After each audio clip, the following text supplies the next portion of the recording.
What is going on, guys? Corrosive Bullet here, and we are back for more Fusion World content. We're going to talk about the entirety of the SB02 Manga Booster set list, which is dropped over the course of the weekend. We will soon be doing testing. We're just waiting for the tabletop simulator to update the current card pool so that we can do the testing for all the new stuff, as well as for some of the old stuff. So look forward to some live streams doing some testing for the Manga Booster set soon. But with that said, today we're going to start off with red, and we're going to go down and break down every little thing that is new to the game. So first we're going to start with Trunks, the leader. Trunks is a standard leader on his front side. On his back side, he draws when swinging, and then he has a permanent on his opponent's skill where if a battle card with Evolve in your battle area would be KO'd, you can switch one field in your battle area to rest mode. Now, this is going to coincide with, let's go down and showcase the actual extra, which is the Hyperbolic Time Chamber. So it's a field card, zero cost, don't have to pay any energy for it. Permanent skill, if your leader is Trunks Future, and Evolve would activate on a battle card with Saiyan in its special traits from your hand. You can choose a card from under this card in a battle area.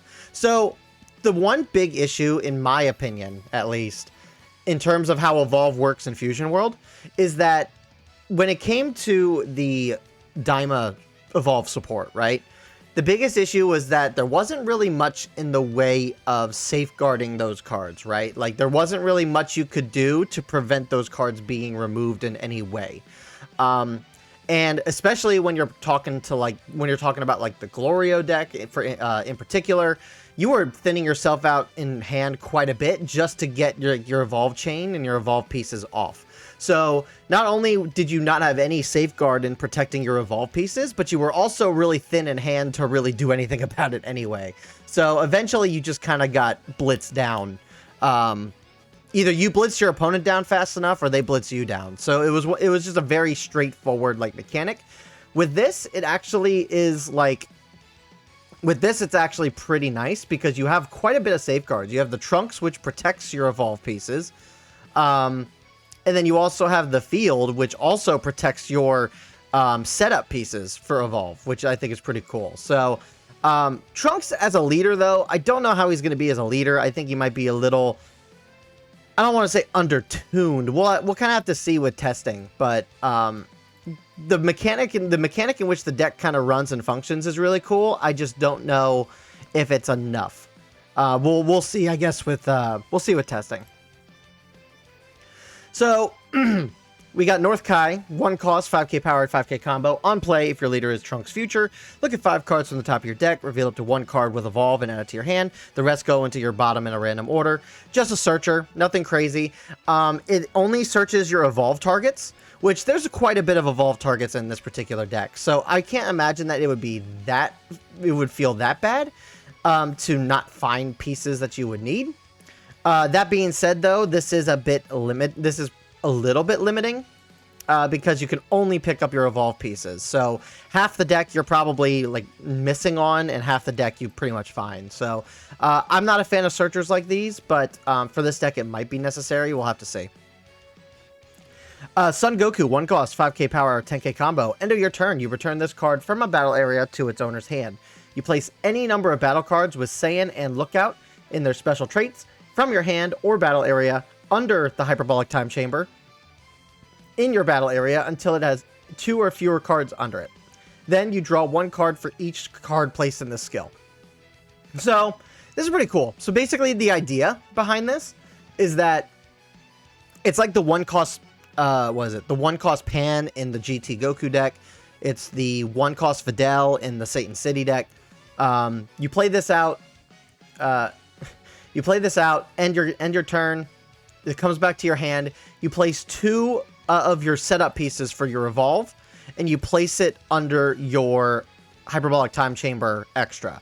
And so by doing that, not only are you safeguarding your early game Evolve pieces, and protecting them from, early game removal, but you're also able to draw 2 cards from it as well. So like turn 1, you're basically replacing the 2 cards in hand that you're putting under the time chamber, which I think is pretty cool. So good card.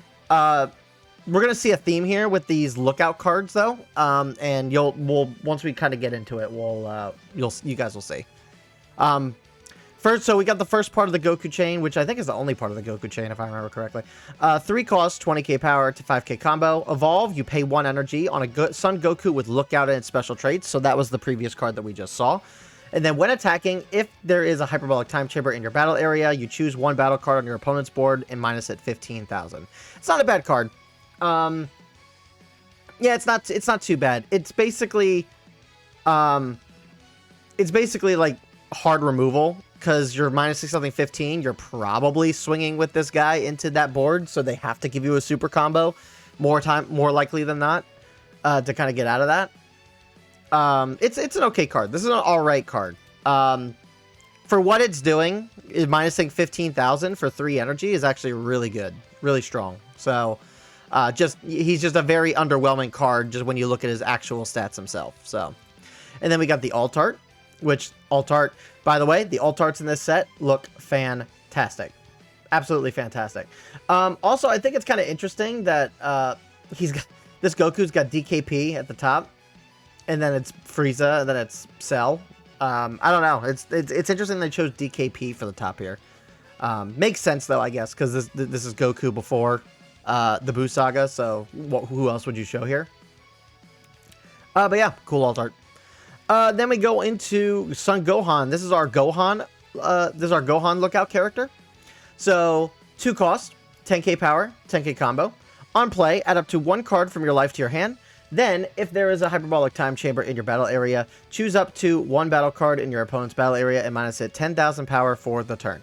So this is one thing we're going to have to see and see how this works on. When putting cards underneath the Hyperbolic Time Chamber, or if we're evolving a piece from underneath the Hyperbolic Time Chamber, right? Do their on-play effects go into play? Do they go into effect? That's going to be the one thing that kind of determines whether this deck will actually like go the distance, or if it'll just be like a fun deck you kind of just mess around with. It's not really going to be heavily competitive. Because you got to think, like, stuff like this, like, you're adding a card from your life to your hand, that's going to be very crucial for this deck, I think, is just being able to awaken at a fast enough pace. So putting this under the Hyperbolic Time Chamber, if you're not getting these on-play effects by putting it under, is it really going to be all that beneficial to do so? And would it be better just to raw cast a card like this out? It's hard to say. It's hard to say just based off looking at it from face value, right? Off of what's written on paper. We'll have to see. This Gohan is going to be the crucial part of this deck because your boss card in this deck is a Gohan that evolves from these pieces. So that's the only reason I kind of bring this up, is that your Trunks and your Gohans are the ones that are going to be powering up quite a bit and making this deck move. So it's very important if these on-play effects actually go through or not. If I were to take a guess, I would say it doesn't work that way. But we'll just have to see how the things kind of happen on the client, right? And then we got a 4-cost Evolve card. So 4 cost, 20k power, 10k combo. For 1 energy, evolve from a Son Gohan childhood with Lookout and its special traits. And then on your opponent's turn, he gets 20,000 power extra. This is really good. The cost is it's not low, it's about average, right? Most decks kind of have a ways of getting around cards, especially when it talks about, when it comes with a cost of a card. So, when it comes to, like, standard removal, I think there's a lot of things that can get around this, but you can't swing into this. This is a 40k card on your opponent's turn. This card cannot be really removed on turn 4, like that. So, standard removal and skill removal will get rid of this decently well. But I don't think you'll be protected from battle, which I think is the important bit, right? And then we got the alt art here for this. I think it's a little funny that it's kind of like the Toriyama Chibi style, whereas this was whereas this is like, you know, Gohan at his maximum, right? He's just cool, and then he's got a little chibi body. It's funny to me. 6 cost, Son Gohan childhood, 35k power, 5k combo, evolve. for 1 energy on a Son Gohan childhood with a cost of 4, which was the one we just saw. On play, until the end of your opponent's next turn, your Trunks future leader gets 5,000 power. Pretty good. Pretty good. Safeguards your leader a little bit. Makes it a little bit easier to defend if they swing with higher body targets. Like obviously, if they have a 35k body on the board and your leader's 25k, they can't just combo 5. They'd have to they can't just combo 5 to get out of it, right? They have to combo 10 to force a super combo out of your hand. So it makes things a little awkward for your opponent, right? But yeah, I mean, this card's pretty good. I don't hate this. I mean, there's a strong body. It's got combo power. It boosts up your leader. You're doing it for 1 energy. So in the later game, like for 2 energy, you're able to get up to this chain, which is pretty crazy. So I think it's really good. If we want to load. Then we got our boss card of the deck. We have our 8-cost Son Gohan, 50k power, 0 combo.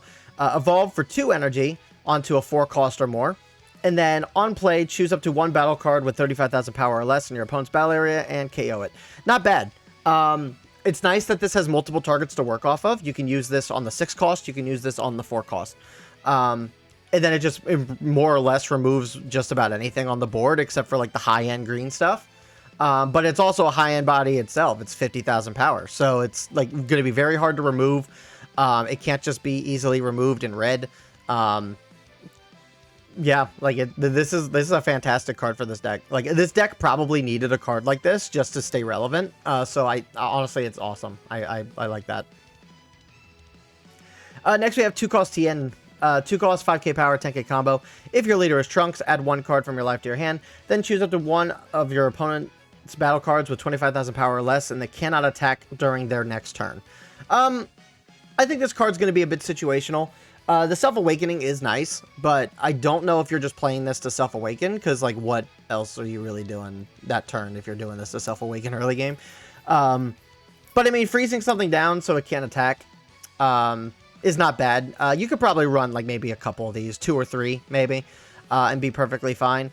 Just the 25,000 power or less, like, there's a lot of decks out there that just have... There's a lot of decks out there that just have this stuff, right? So, I don't know. With the minusing potential, hopefully with the minusing potential, there's more value with this card, but we'll have to see. Next, we have Trunks. We're going to go through the Trunks line now. 2 costs, 5k power, 10k combo. If your leader is Trunks Future, add up to 1 card from your life to your hand. Then look at 2 cards from the top of your deck. Reveal 1 with Saiyan and its traits and add it to your hand. The rest go into the bottom of your deck. So it's a Self-Awakener that searches. Pretty good. Once again, not sure how this is going to work with... I'm not sure how this is going to work with cards like this. Like, the Trunks and the Gohans are going to be the important pieces of the deck. So... Hold on a sec, guys. Sorry, I was just checking on the dog. She's behind me now. Yeah, so it's very important, I think, that these Trunks and Gohan pieces, I hope that their on-play effects work, either when you're evolving or when you're putting them under the card. I don't know if it will work, though. I'm just thinking about it. It's like, if you're getting, like, all these, like, on-play effects just by placing it under the field or by evolving, like, that's a lot of value you're getting. I don't know if the deck's gonna work like that. But still, I mean, it's still a Self-Awakener. It still, like, is a searcher that replaces itself for the most part. So I think that's pretty cool. This is not a bad card. Then we got the alt art. Classic Toriyama. Very nice. Like that. I love that art. Next, we got our 4 costs. 20k power, 5k combo. Evolves off 1 energy on a Trunks Future with Lookout. We just saw that. On play, if your leader is Trunks Future, look at 5 cards from the top of your deck, reveal up to 1 card with Saiyan and its special traits, and add it to your hand. Place the rest at the bottom of the owner's deck in a random order. So once again, it's just another body that you're able to put out for relatively cheap, for 1 energy. And then it searches for a card from your top 5, and then replaces itself, basically. So you can already kind of see how... this is compounding, like, a lot better than like what the old Evolve archetype with the Daima cards are kind of doing. Because there was only ever 1 chain you could do with that allows you to kind of replace cards. Now there's a lot of, like, cards that kind of replace themselves in hand when played. So it's actually pretty nice to have that. It has that level of consistency, and you're not really thinning yourself out too heavily in this particular evolve package. So I think that's awesome. Then we have our 6-cost Trunks, 35k power, 5k combo. Evolves for 1 energy on a Trunks that costs 4. And then choose up to 2 battle cards in your opponent's battle area, and they get minus 15,000 power for the turn. So yeah, I mean, just minuses 15.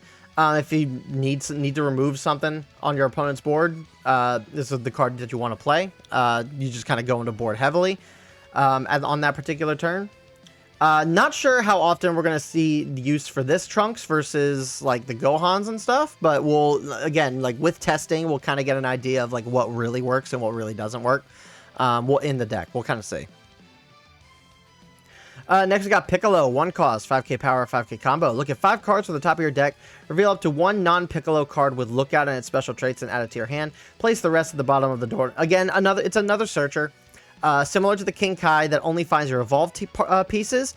This Piccolo only finds your Lookout pieces. So, how many cards here are Lookout? We got 1, 2, 3, 4, 5. And then backside are all the reprints. Yeah, so you only have 5. So like you got to look at it like this. So we have 5 Lookout pieces. Maybe you're running this at a play set of, so therefore your Lookout pieces are going to be 20 cards. 20 cards out of a 50 card deck. That's about like 40% or something like that. So you have a 40% chance of finding things that you need with this Piccolo. Same thing with this King Kai. This King Kai only finds your evolved pieces. How many evolved pieces do we have? We have 1, 2, 3, 4, 5, 6, 7. We have 7 evolved pieces, and you're probably running that at a full play set of. So you're already talking like what would that be? 35. I mean, you're probably not running a lot of these at that level, but yeah, it's hard to say like how these searchers are actually going to work. You'll probably have more luck with King Kai than you would Piccolo, but I mean, who's to say, right? It's kind of hard to tell with these searchers. You're probably picking your poison for which searcher you want to run and prioritize. And then you're probably running just a standard cantrip package, like, with the deck. We'll have to see. Again, testing will really kind of give us an idea. Next, we have Vegeta. End of your turn. So, 1 cost, 10k power, 5k combo. End of your turn, return this card from the battle area to your owner's hand. Place any number of cards with Saiyan and Lookout on their special traits under the Hyperbolic Time Chamber until it's 2 or fewer, and then draw 1 for each card placed. It's basically the Goku, but Vegeta, right? And then we got the Evolved Vegeta. I think the Evolved Vegeta is kind of funny that it's Super Vegeta for the 1, but then it's this guy for the 2. I feel like that's a little backwards, but 3 cost, 20k power, 10k combo. Evolve for 1 on a Vegeta with Lookout, and then on play, if there is a Hyperbolic Time Chamber in your battle area, this card gets 15,000 power for the turn. That's not bad. This is not a bad Evolve target. So 35k for 3. You're paying 1 energy basically for that, so I think that's pretty good. It's not bad at all. And then we already talked about the Hyperbolic Time Chamber, so now we just have the reprints. And here's the reprints. We got an Android 17 that draws when attacking a battle card. You have the Cantrip 18. You have the Self-Awakener Android 20 that minuses by 10 when attacking. This is over by as an alt art. Android 16 here is the Self-Awakener that plays out the field. So that it's the field Android 16. And then we got the new Cell card from SB07. Or, yeah, the booster box set 7. So, that is going to be the red archetype, guys. Let me know what you guys think down in the comment section below. What do you guys think of the Trunks leader and his whole entire package? I think Trunks has the potential to actually be pretty good. I think it's evolving. It's evolving from the Evolve package that came during set 7. And I think it does it a little bit better, more efficiently. It's keeping your hand size up while giving you a variety of effects. Whereas the other ones were more or less just like, oh, we're going to swing for offensive pressure, right? More or less. So I think I think this is going to handle the evolve package better. I just don't know how fast you're going to be able to play some of these cards out. Like, the earliest you can get like this 8 cost out is going to be like turn 3, but you need to see your pieces to really be able to get to that point. So this deck is gonna have to be like heavily consistent in order to, I think, be relevant. But we'll have to see how it actually performs, and we'll do that in our testing stream. So thank you guys again for watching. Like and subscribe for more Fusion World content. I'll see you guys all in the next Fusion World video. Peace.